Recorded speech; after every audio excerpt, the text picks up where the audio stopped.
Okay, so let's take a look at exactly how this thing comes. The box looks relatively plain and inconspicuous, other than the sticker that says Lionheart Industries.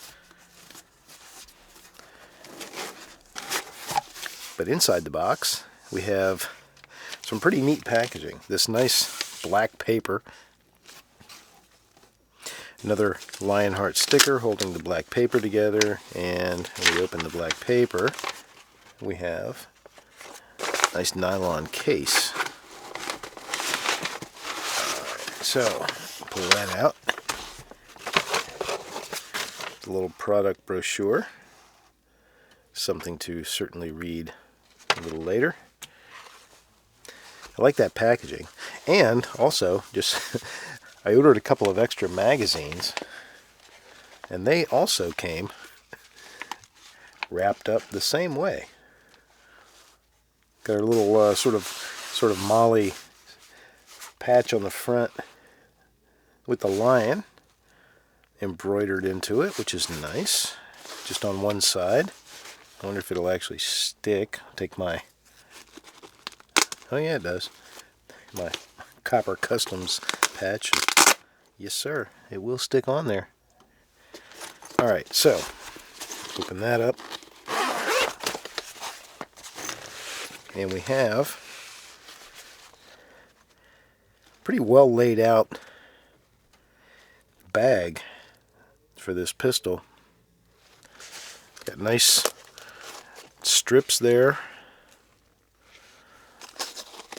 for attaching things. Of course, have our lock. We have a nice nylon cleaning brush. We have some frog lube that comes with it. We have cases from test firing, magazine, the only magazine that comes with it, so I am glad that I ordered a couple spares. I'm sorry, did I say spare? No, there's no such thing. And our gun lock with the logo. I always like it when they have the logo. Paperwork. And the important part.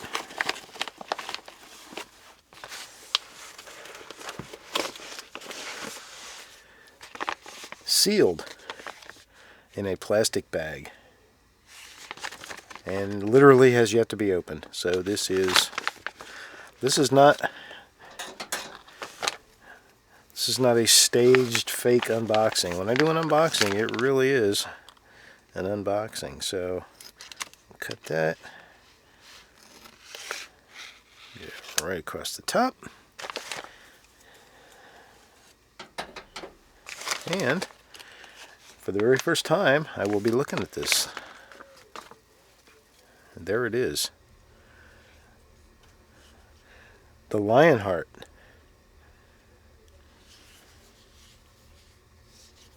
LH9 Mark II in 9mm, of course. And in the very rare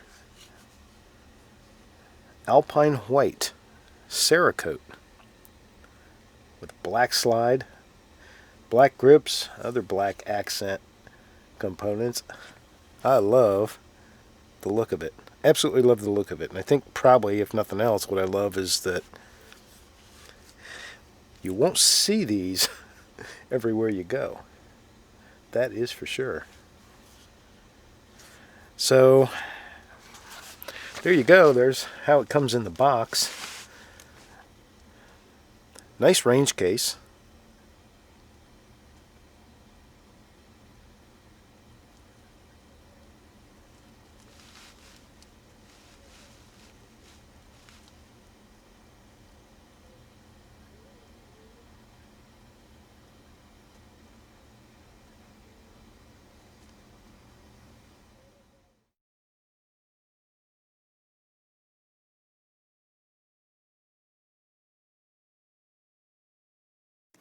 The LH9 Mark II, which is the top of the line for Lionheart, comes with a 15-round magazine, but it comes with just one magazine.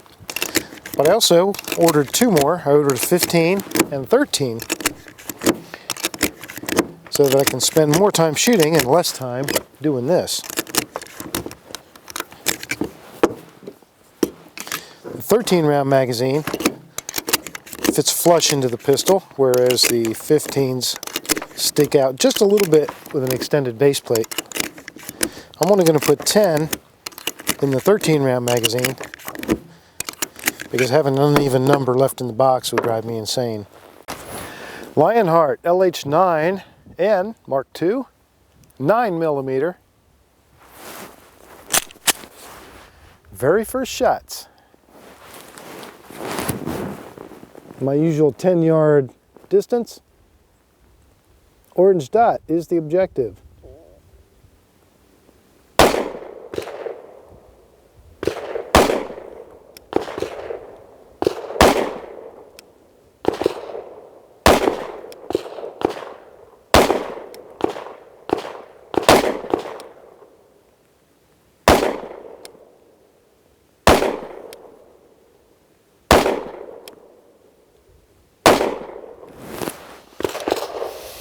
Okay, that was 10 out of the flush mount magazine. Go now to 15-round magazine. All right, I see I got a few strays there. Try to get an idea for the sight picture.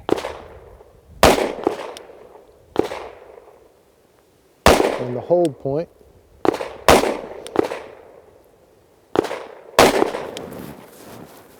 Looks like it likes a 6 o'clock hold with that orange dot right on top of my front sight post. I like the blacked out rear sight. I like the sight picture. These are Novak sights. Novak low mount, I believe. But it's a blacked out rear, which I like.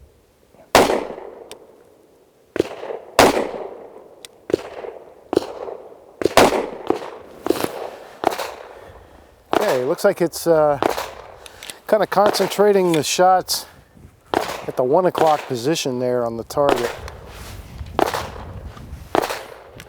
I'm holding it at the 6 o'clock. It's hitting at the 1 o'clock. Again, this is at 10 yards.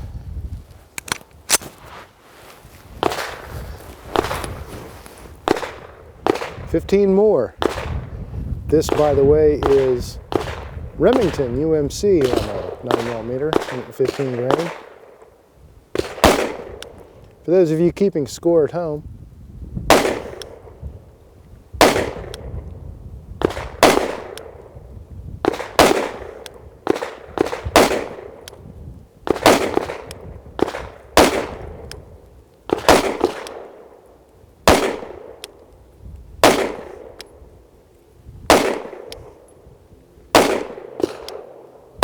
I like the reset on this trigger.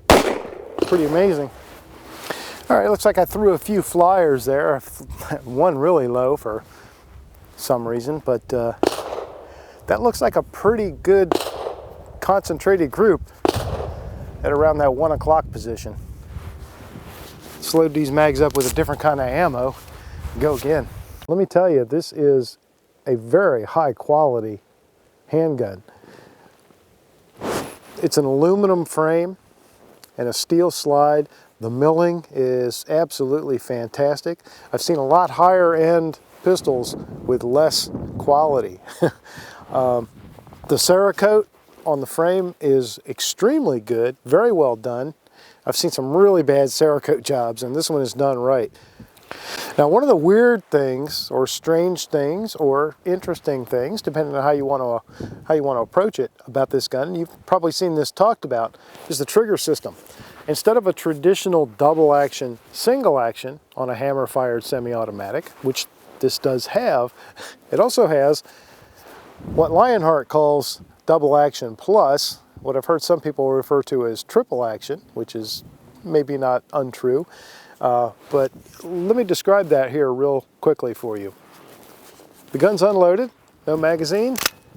Okay, so the double action pull if you can watch the hammer there, I'm going to move that hammer all the way back. It's a heavy pull, but it's really smooth. This is actually one of the smoothest double action pulls I've felt in a long time. And then the shot breaks clean. Now under normal fire, of course, the slide's going to reciprocate and it's going to cock the hammer. And we have, let me turn it upside down so you can see, really short reset. I don't know if you were able to hear that, but it's got a decent click. It's got a good tactile feel. All right, that puts us in single action mode. Very light, crisp trigger break, and that's how the rest of those shots are going to break unless we choose to stop firing. And if we want to choose to stop firing and the hammer's cocked, we have a third choice. The third choice is to simply push this hammer forward, basically decock it manually like that. That brings the trigger all the way forward, but it puts it in a position where you have this double action plus setting. So what you do is, I'm going to do it upside down so you can see what's going on with my finger. You move the trigger back to a preset position. It's very easy to feel when you're there and to stop, and now you've returned the trigger to a single action position. Very interesting. So some people carry the gun in that condition. Certainly a unique feature among handguns. Okay, I've filled my mags back up, this time with Herder Select, also 115 grain. Let's pick a fresh orange dot up at the head portion of the target.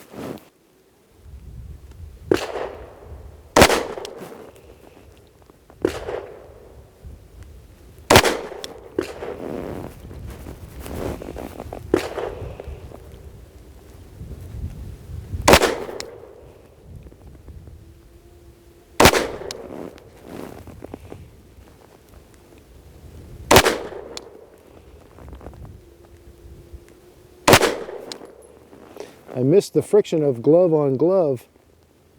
You probably see my support hand is sliding.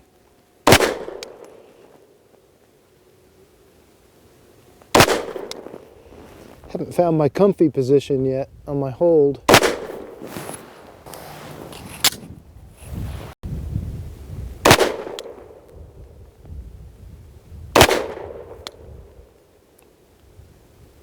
It's a 4.1 inch barrel. So it's not a lot. You do feel a little snappiness. And of course it's a relatively high bore axis, like those old Smiths and modern SIGs. So you do have that high pivot point with your recoil.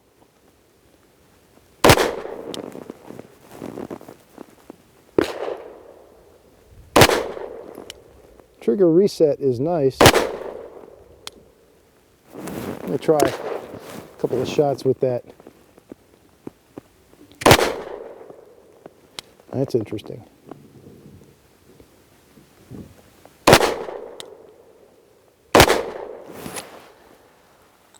Now, one thing you're not able to do with this gun is truly and fully decock it and return it to a full double action. So you've either got to initially load the gun with the hammer forward and uncocked in full double action, or you would have to unload it to get it back into that position again. You can't go back to full double action. You can only go back to the double action plus during a course of fire. Getting a little sloppy. Let me see if I can do better.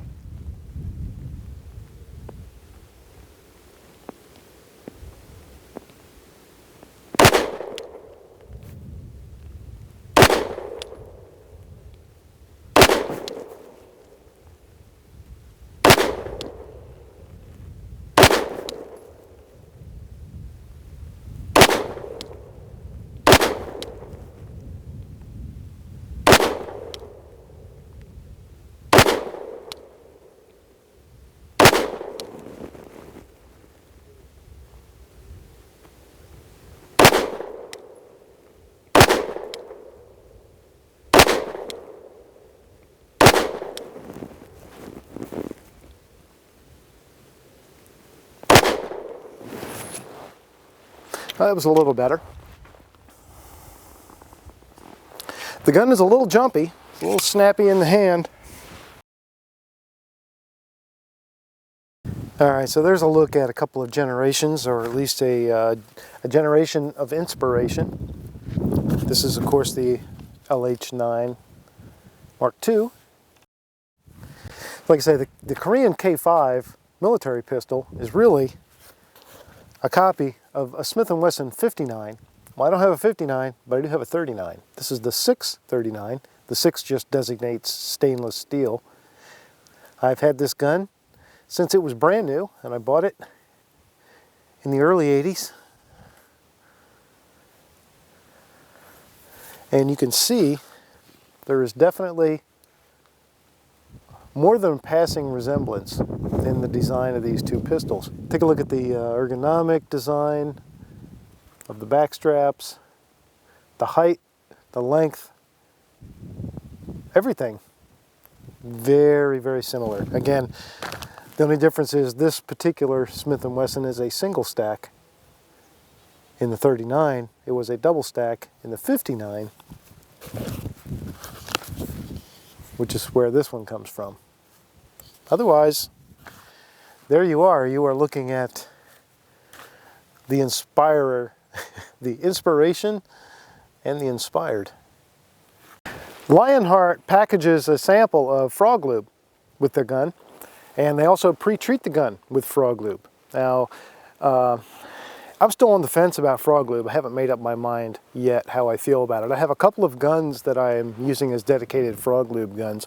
If you don't know, if you're not familiar with frog lube, it's a non-petroleum cleaner and lubricant, or CLP type of solution, and it's not compatible with petroleum. So you've got to go one way or you've got to go the other way. You can't use it and oil products mixed back and forth. So it's a bit of a different way of thinking, and for old farts like me, that can be a little tricky. So, like I said, I've got a couple of guns that are dedicated to frog lube that I'm evaluating over a long period of time to see how they perform and how they wear and all that. Obviously, this is going to be one of them now because the manufacturer has sort of endorsed that by pre-treating it and providing the frog lube with it. So I figured, why not? So I did strip the gun completely down and I retreated it with frog lube again, just to make sure for myself that it has a good solid base. So we'll see over time.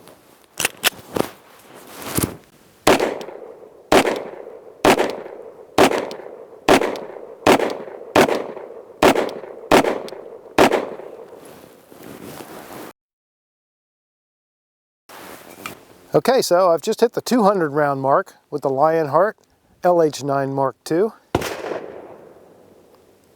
Think we should quit? You want me to shoot more? Okay, I'll shoot a little more.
Okay, I've pretty much got the first 100 through this gun, but let's keep going a little bit more. Sig Sauer, Elite Performance. Full metal jacket, 115 grain. Relatively peppy round. Let's go ahead and run 10 of those through it.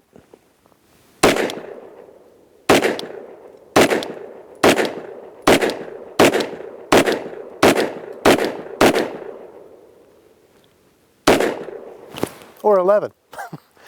This one has 11. Tula. Let's make sure it'll shoot the cheap stuff.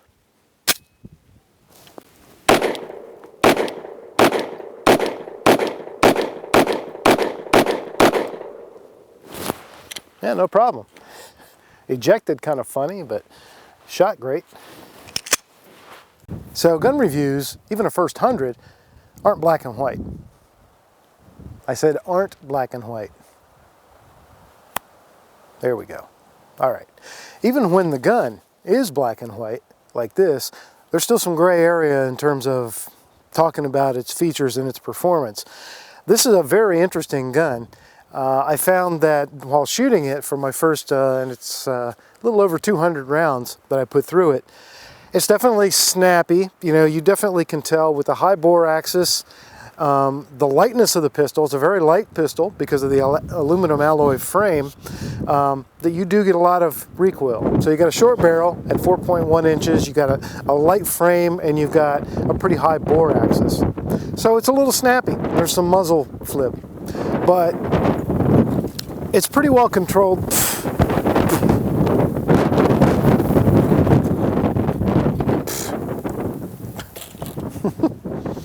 Well, that was fun. All right. Damn.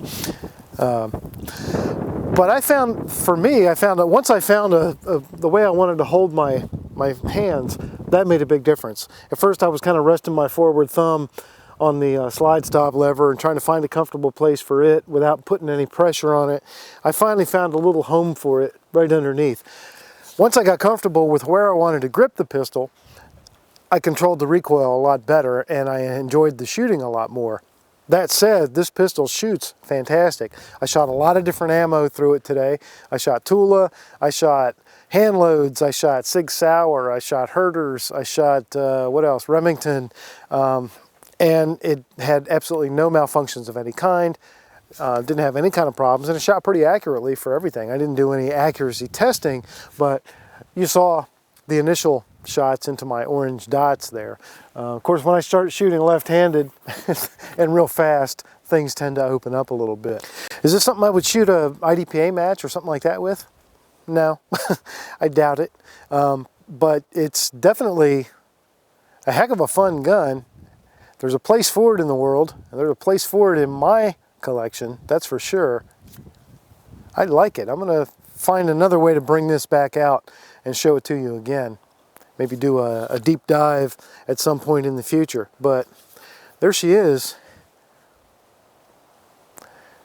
The Lionheart LH9 and Mark II. I think if you were a stormtrooper and you lost your blaster, this might be the sidearm you'd go for.